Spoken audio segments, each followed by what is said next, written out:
પણ તારી દીકરીઓને ખોરો ના સુધરવા દઉં લ્યા. પંચ પ્રવીણ જગત નો ખબર પર કોકની ગાદી એ ઉપર સતની ગાદી લખાઈ છે પ્રવીણ. રાજુ 30 વર્ષે 35 વર્ષે હાવ દીકરા લલ્યા. આ દીકરાની ઉંમર જતી રહી છે પ્રવીણ. 40-45 વર્ષનો વનો વહી ગયો. મેં 70 વર્ષે મેં માતાએ દીકરા આલ્યા છે. એ લખવું હોય તો લખી રાખજે, રેકોર્ડિંગ કરવું હોય તો કરી લેજે લ્યા.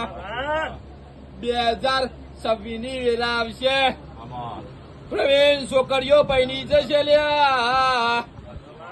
આ માસીબાનો ભુવા સાપ પડ્યો છે. એ બહુચરાજી જઈને બરોબર મારો પ્રભુ આવું કે છે લ્યા. મારી કુળની માતાને સોલંકીની પેઢીને બહુચરને રાજી કરજો. આજથી 7 મહિના બંને ગોડા દારો સુધરી જાય તો મોંજે બરોબર હું ચહેર બોલી દી લ્યા. પ્રવીણ ના થાય તો મોંજે ભુવાએ ગપ્પો માર્યો તો પ્રવીણ બરોબર 200 નો દીકરો વનાગે રજૂ લ્યા. એ આથી 45 દાડાની વેરા બનશે. એ પ્રવીણ પેલી દીકરી ધર્મમાં આવી જાય છે.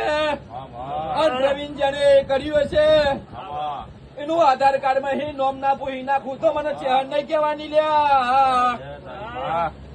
આ રૂપિયા વાળો બન્યો, આ પૈસામાં સુખી થઈ ગયો એટલે દુનિયાને ગમ્યું નહીં લ્યા.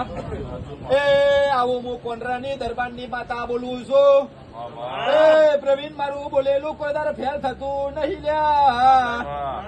તો જેને બોલી પ્રવીણ 13 મહિને દીકરો હાલે તો એ પણ પૂરું કરીને ઘેર વરવા